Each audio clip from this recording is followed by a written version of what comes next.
So, what happens at the end? White dwarfs, neutron stars, black holes.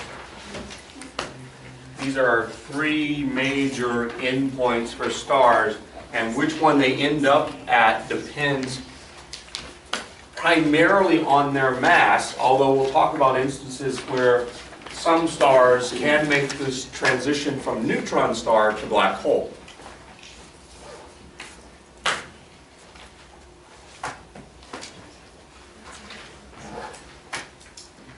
All right. You gotta remember, a white dwarf is the least dense of these, right? A white dwarf is the least dense of these.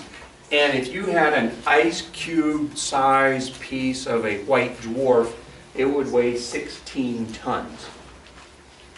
Right? That's dense. Right? 16 tons for just a little piece of it. So material has really been compacted together in these white dwarfs. But neutron stars are denser than that, and black holes are even denser.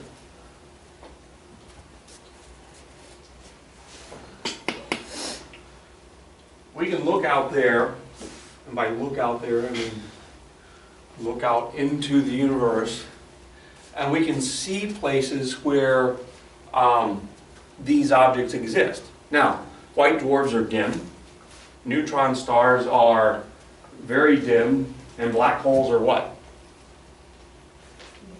Black, right? But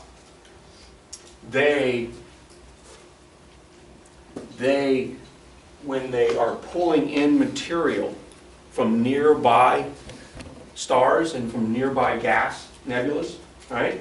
When they're pulling that material in, that material flares up and shines brightly on its way in. Right? It's just kind of like you might not see the football game starting up in the stadium, but you can sure see the cars headed that way. Right? You can see the cars headed that way. So you can't see the white dwarf, and you can't see the neutron star, and you can't see the black hole, but you can see all the material headed there because the gravity is intense. And because the gravity is intense, that material flares up, a lot of it up in the X-ray spectrum. So we have to use special telescopes to look at that. We have to actually go above the atmosphere to look at X-ray spectrum, right? Because it gets absorbed in the atmosphere. The Chandrasekhar telescope is one of the best ones for this. It was designed for X-rays. When a star makes the transition to white dwarf, part of what it does is it blows off the last of its fuel, right? In an explosion.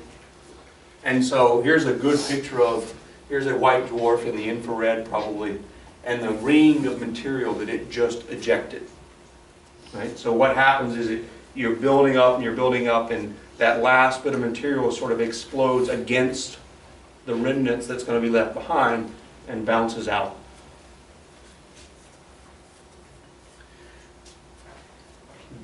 White dwarfs eventually fade away.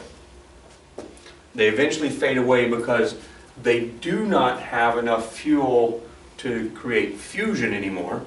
So there's no fusion going on. And so what we're seeing when we see a white dwarf is the residual heat as it cools off. Right? No longer actively burning, but it's still hot. And it slowly cools off and eventually goes from white to dimmer and dimmer and dimmer and dimmer to a brown dwarf is what we call it when it fades to the point where you're really not going to see it anymore. Right? Just a heavy lump of stuff. Not all that big either.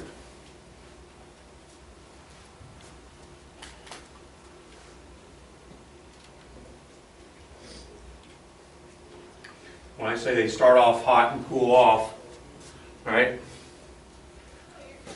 150,000 Kelvin, pretty hot. Right? Pretty hot. And brown dwarf, my term. I'm older than the slide. Black dwarf.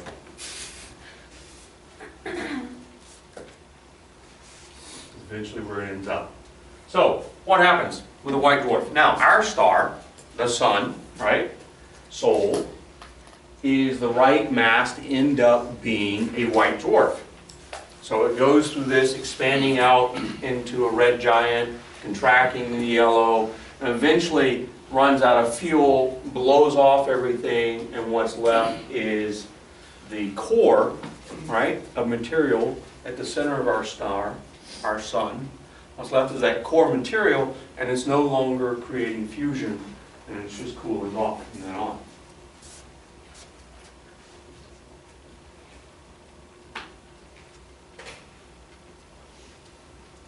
So in a white dwarf, we're in what's called degenerate state, and there's some quantum mechanics involved here. Doesn't matter, the electrons are really tiny. You can only put so many of them in the same space because of quantum mechanics. And so there's a balance between what gravity's trying to do and the quantum mechanical state of the electrons. And the electrons are basically holding things out enough so that it can exist. If it goes beyond the Chandrasekhar limit, right? If it goes beyond that, it makes a transition from white dwarf to neutron star. All right? So, and the atoms in this are just really packed in. Again, ice cube size is 16 tons.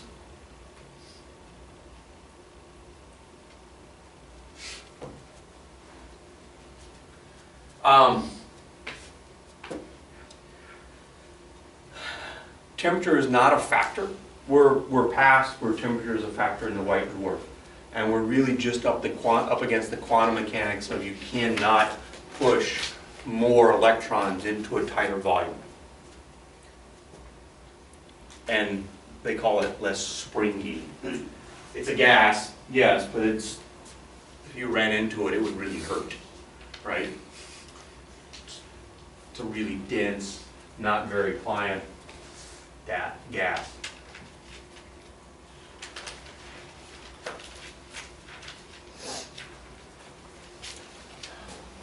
The Chandrasekhar limit is the mass, that upper limit on how massive these white dwarfs can be before they transition over into neutron stars, and it's about 1.4 solar masses. You guys picked up on this symbol means mass of our sun, right? Whenever we have that little circle with a dot in it, we're referring to our sun. And this is a theoretical limit, but when we look out, we measure the masses of white dwarfs that are out there, they all are underneath this limit.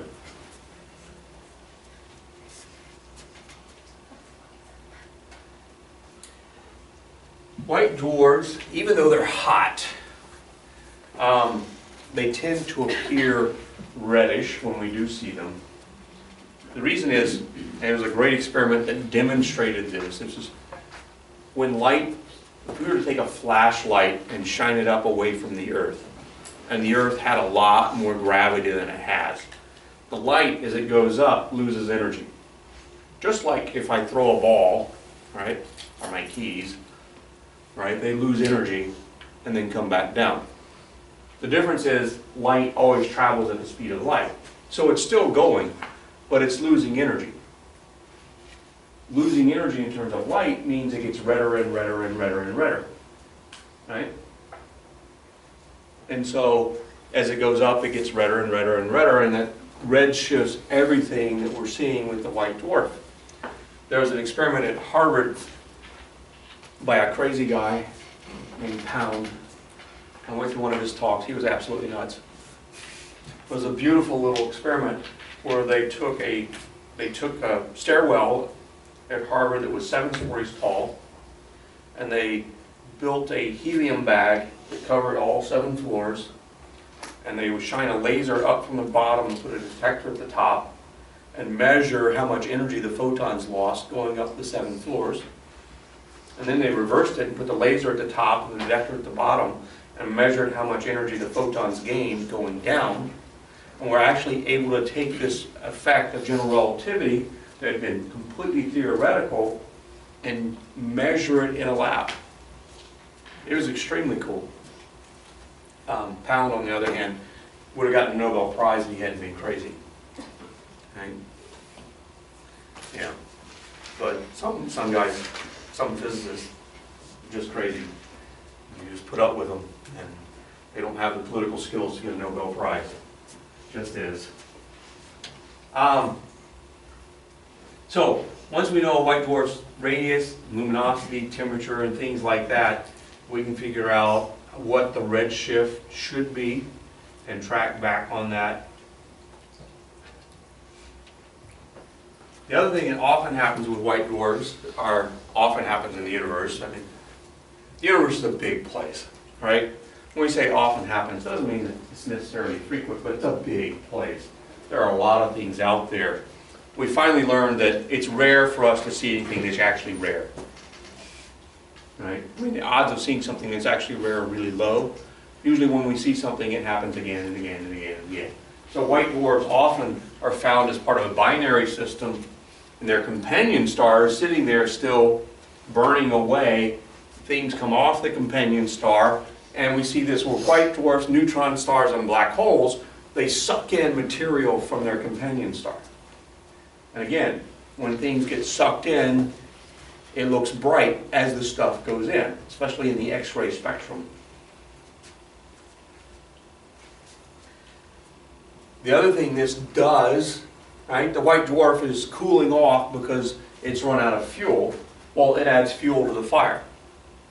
Right? And so you'll see white dwarfs flash as they get enough fuel to start burning again, and exactly the same thing happens. It flashes, it burns, and it ejects stuff out, and you get a bright flash out of it.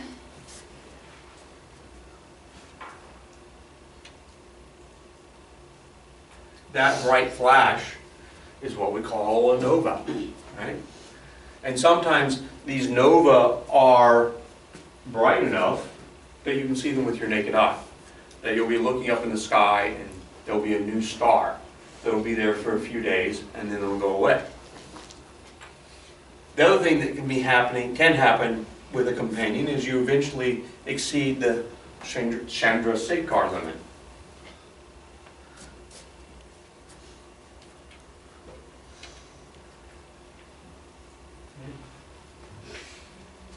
Novas are cool,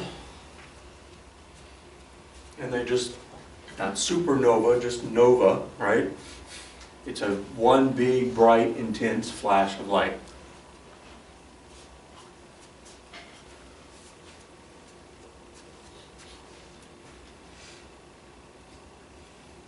Supernova is bigger than a nova. Supernova is, you get a lot of material, you exceed the Chandrasekhar limit, the white dwarf collapses, the carbon, because of that collapse, the carbon and the oxygen confuse, and you get an enormous explosion, right? Because you suddenly convert all of the matter left in the white dwarf over into energy, a large fraction of it over into energy. You get a big explosion. When these happen, we actually see that the explosion's large enough to shoot the companion star off, right? Big enough to move the star that it was with. Supernova we can see for a very long distance. They're a supernova that we've seen in other galaxies, right? That far away, we can still see it happen. And see, I mean, it was brighter, and often they were brighter than other galaxies. All right.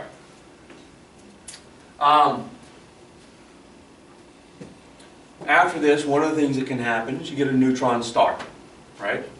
What you get left over degenerate matter that is a ball of just neutrons. It's almost like one big nucleus to an atom, right?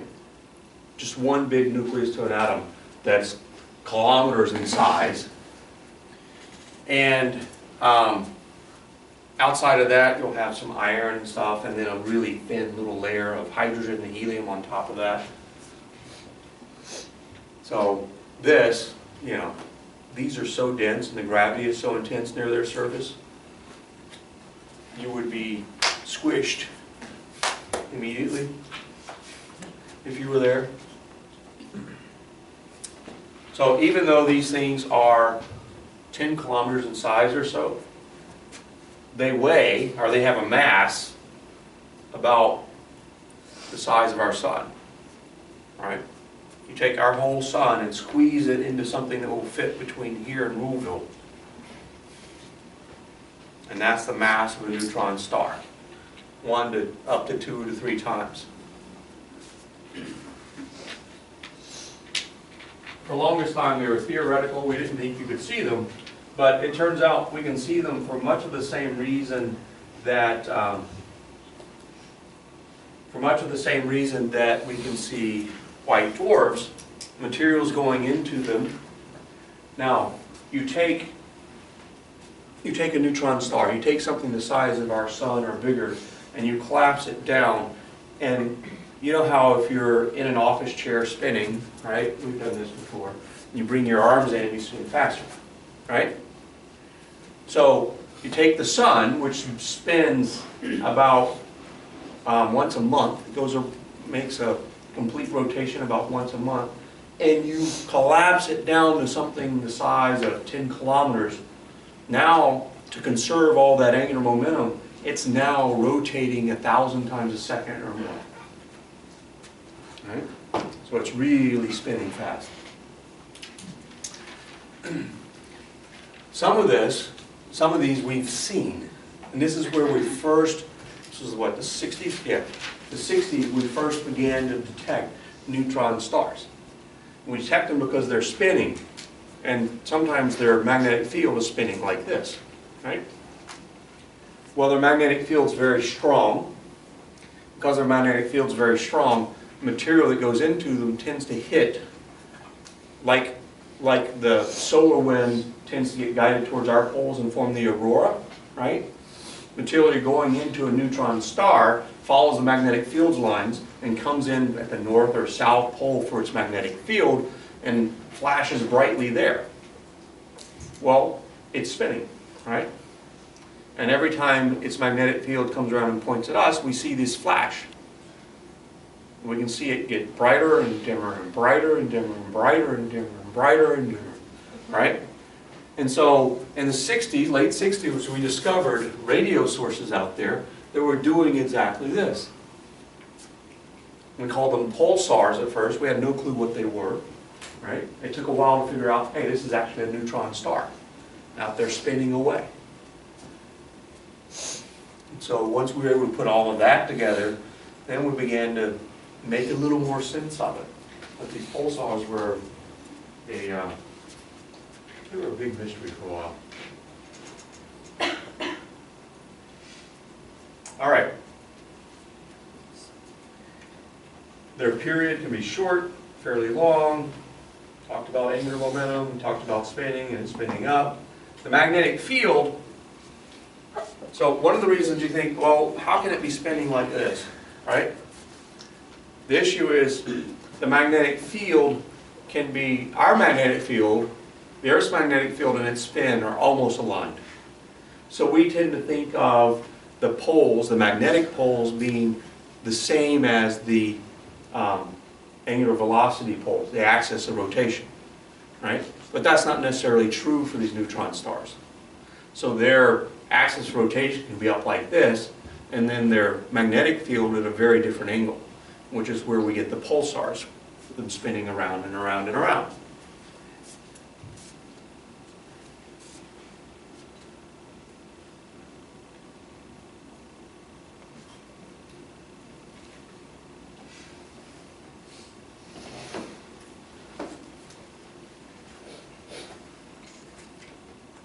One of the things that does happen over time, and as we look out there and we estimate the age of neutron stars, we see that this holds. Because the neutron star is basically out there interacting with a large charged gas around it, it slows down, right? It's like trying to drag something through the air all the time, right? If you start off spinning, you put your little sail out there, your net out there to catch stuff, you're going to slow down because of the drag. Well, neutron stars slow down.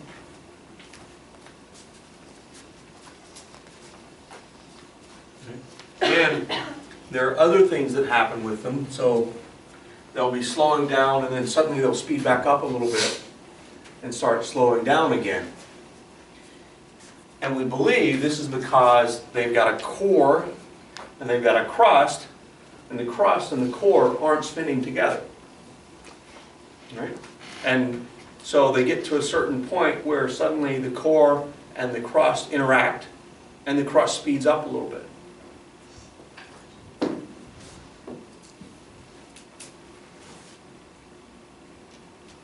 Right? So there would be a little bit of iron, a crust of iron, then the neutrons in the middle, a little bit of other stuff on the outside.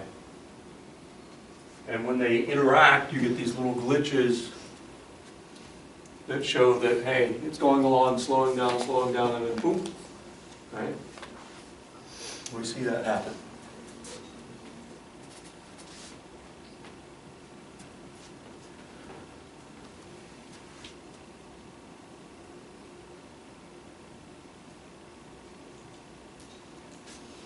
We do see neutron stars out there, like white dwarfs. We see them out there with large companions, and they're basically pulling material in from the companion and getting X-ray bursts from them, right, as gas falls in.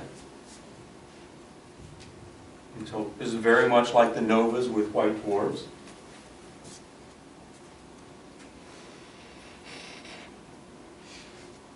You can even get ones that are pulsars and millisecond pulsars, right? Milliseconds. So they're spinning so fast that they're emitting out a little pulse about 1,000 times a second.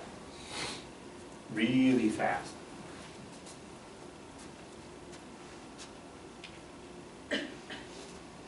One of the things we're looking for, we hope to find one day, and it'd be cool to do. We're looking for gravitational waves, right?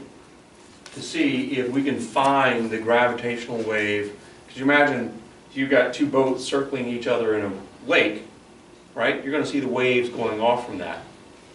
Gravity, we should have the same thing. We should have some gravitational waves, but we've not yet gotten to the point where we can detect these. One of the reasons we can't detect these is because we're on the Earth. And we're near the sun, and the effect from a very far off binary and its gravitational waves will be washed out. It's sort of like saying, it's sort of like trying to look at stars that are next to the sun, right? Because we can't turn off the gravity from the sun. We can't wait till it's night, have a gravity night where we're all floating around, right? We don't have any of that. Gravity's always on. Because gravity's always on, and the effect of the sun is always there, and the effect of the earth is always there, we have a hard time detecting these waves.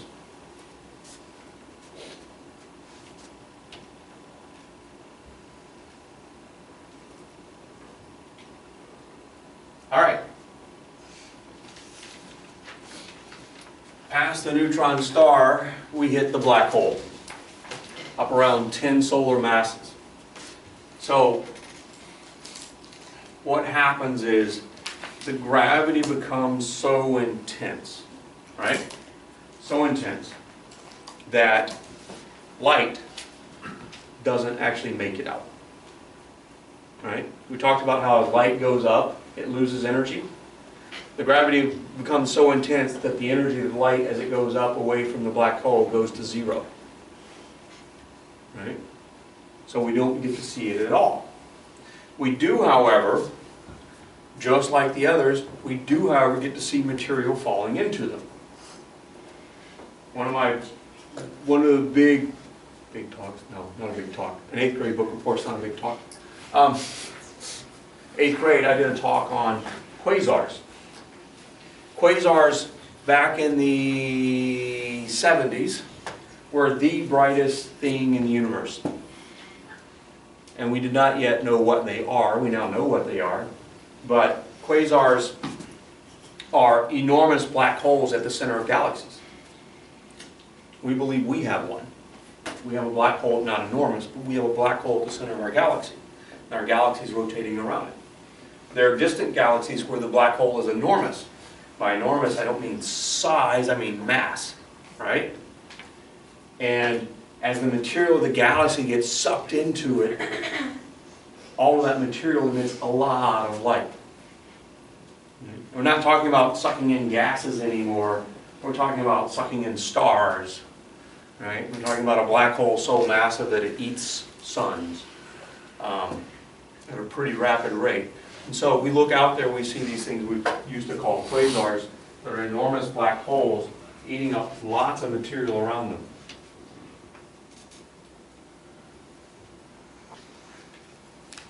The really cool thing with black holes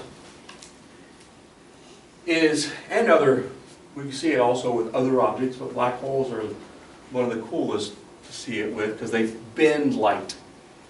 Right? So space, light travels in straight lines. And there are a couple of ways to think about what happens with light around the black hole. One is, and this is the most popular because this is what how Einstein thought of it, is black holes actually bend space. Right? So a straight line past a black hole is not this, but a straight line past the black hole is this, where there's a bend in it. Right? We actually, and there is an image called Einstein's cross, and named after Einstein because he's the one that said, hey, this will happen, where there is a star that you see 4 times around a black hole that's between us and the star. Right? So the light from the star goes out like this and goes around the black hole and comes to us at 4 different points. Einstein's cross. Right?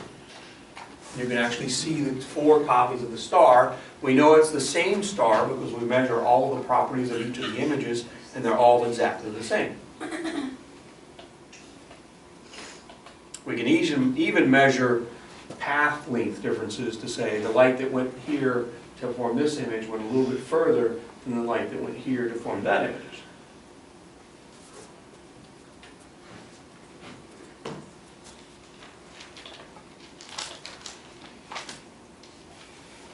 The point at which there's a point in a black hole, around the black hole, we call the event horizon. That's the point, anything inside of that, nothing inside of that makes it out, right? Nothing inside of that makes it out. No event that happens inside of that can be observed from the outside. The other thing we know about black holes, it's not in our slides, or even our book, I don't think. Time slows down as you go deeper into a gravitational well. And we can actually measure this. We can take clocks all the way down into a deep mine shaft where gravity is more intense because we're closer to the center of the Earth, and they run slower than they do on the surface. We can take one down, we can have 2 of them that are in sync, take one down, bring it back up, and it will be behind the one that stayed on the surface. What's the time difference of that? Nanoseconds. Not a lot, right? Nanoseconds. But in a black hole? But in a black hole, you eventually get to the point where if you fell into a black hole, you'd never hit. Hit what? The black hole.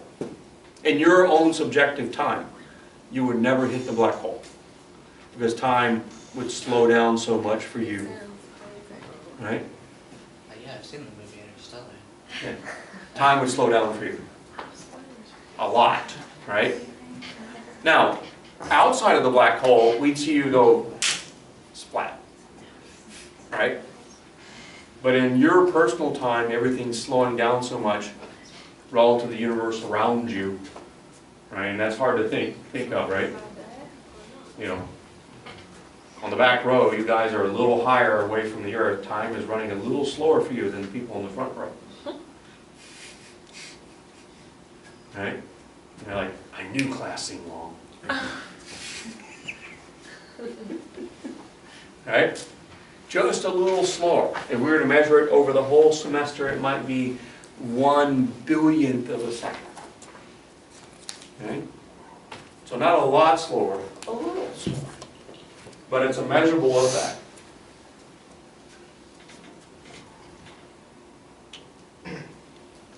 So the degree to which a black hole bends light depends on its mass. Right? So, you know, the more mass of the black hole, the more it bends space, the more it bends light. So, black holes are left over from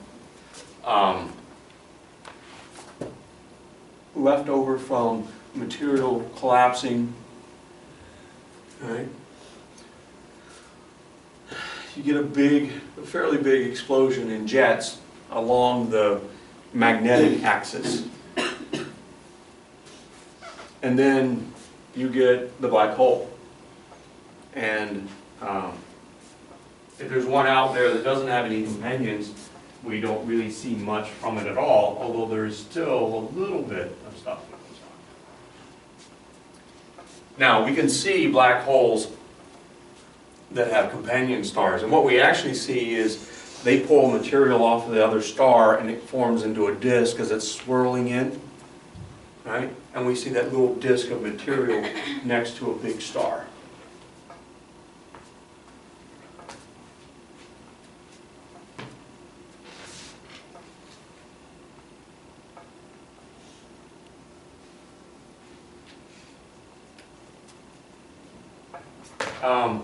We have seen black holes flying around companion stars because we can see when they go behind, because we don't see the X-rays while they're behind, right?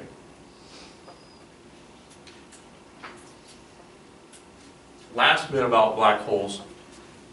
Stephen Hawking, how many of you guys have heard of Stephen Hawking? He's one of the few people we talk about that's still alive, right? Stephen Hawking predicted that black holes would still give off radiation because of black body radiation. And that this would slowly lead to the black hole losing energy and eventually evaporate.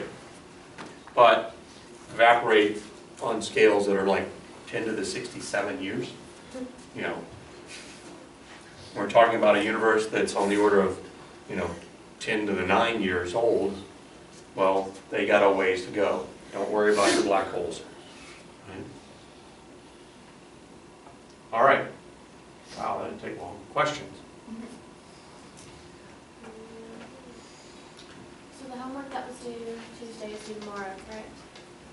Yeah, just get it to me. By your office? Yeah, just get it to me. I hope you guys didn't mind missing too much. The do-it-yourself lab that we're supposed to be like drawing the stars on the moon, are we pushing that to next month, or do we need to turn that in as well? So you need to do that whenever you can do it. And I need to send out a note to say, just pay attention. Whenever you have a night where you can do it, do it. Because the weather is going to dictate whether we can or can't. So we're just looking at the star formation around the moon, right? Around the moon, and you want to be able to see the stars, where the moon is relative to a few stars, and then check back in an hour and see where it is, and check back an hour later and see where it is. All right? Questions? Thoughts? Concerns? Ideas? Let's go. Huh? Let's go. For those that did not notice, does anybody notice where the first 5 questions of the test came from? Quizzes. Yeah. Every single question from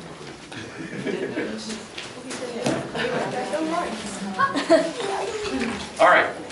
I will see you guys next Tuesday.